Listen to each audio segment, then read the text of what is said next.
the showrunner said Sophia is, quote, the closest thing we have to a hero in this series. Like, ultimately, she is the antagonist to the show's protagonist, but the protagonist is the devil. So she's basically she's the de facto hero, which is weird, but I think kind of true. You find out she was framed by her father, right? The story we know about somebody at first isn't necessarily the truth. I thought even that was a cool note. It's like, okay, Proverbs 18 says, the first to state his case seems right until another comes and cross-examines him. Like, the show gives us the cross-examination.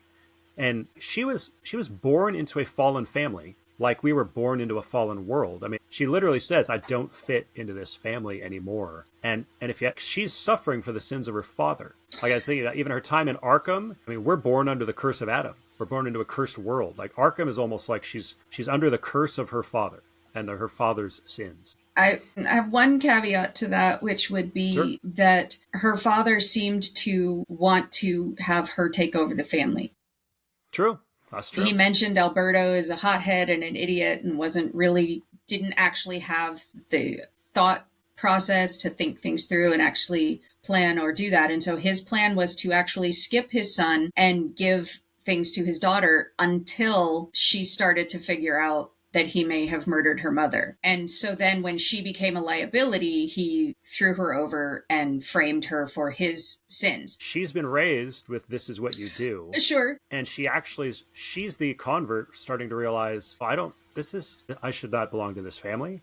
I should not belong to this. And in fact, but she finds out too late. She's incarcerated. She's tortured. She's given electroshock therapy. She sort of embraces the crazy. But when she gets out, she's trying to find out how she can escape this curse.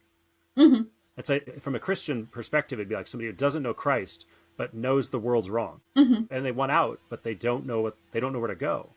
That's why, I think that's why she does things that are wrong. Mm-hmm. And of course, then she tries to make a new family, but it be a gigante, but it isn't the new family she needs. It's like she wants that hope of the gospel, but like we want to leave our family, as in the family of sin, curse of Adam. We want to find the new family, which would be the family of God. Like, she wants a new family, but she's trying to create it on her own. That fails, just like any of us. Like, we can't create our own salvation, create our own new made family. That's not the gospel. And of course, she's compromised then by vengeance. Well, and she does try a couple of ways, right? She's like, okay, I am no longer going to be part of the Falcone family. We're going to create the new family, the Gigante name, right? And that's an honor to my mother, who a great injustice was done to her. That's in honor of me trying to separate myself from this. But she's still doing then the same things. Like, a new name doesn't necessarily make you a new person. She's still like, okay, we're still going to do drugs. We're still going to do mob stuff.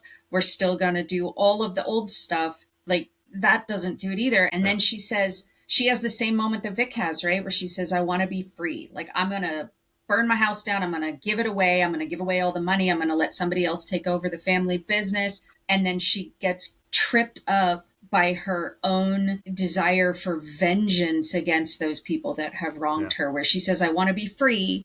And she could have just gotten on the plane. Oh, no, it's so like, I thought about that left. later. Yeah. It's like, same moment Vic has. He could have just gotten on the bus, right? But then she says, I want Oz to feel pain. I'm going to react again out of my hurt, out of this desire for vengeance. Vengeance! Yeah. And it's so sad because both she and Vic have these moments where they could have gone a different way. They could have made a different choice. And those wrong desires defeat them in every way.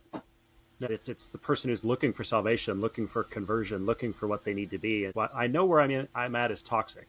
Maybe you break out of a false religion, or maybe you just realize that agnosticism and atheism is not the way to go. And it's like, well, so I'm gonna leave this environment. I'm gonna start something else. But without the gospel, you're still using the tools of the world.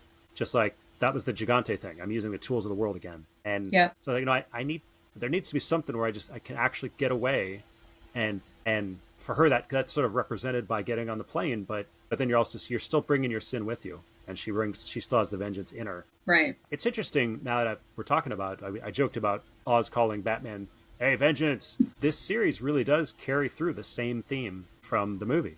Like, one of the main themes in The Batman was he was acting out of vengeance and hurt, and he needed to reconsider and find at least another way or there had to be more than that he had needed to be. And that's kind of what these characters, they're stuck in vengeance.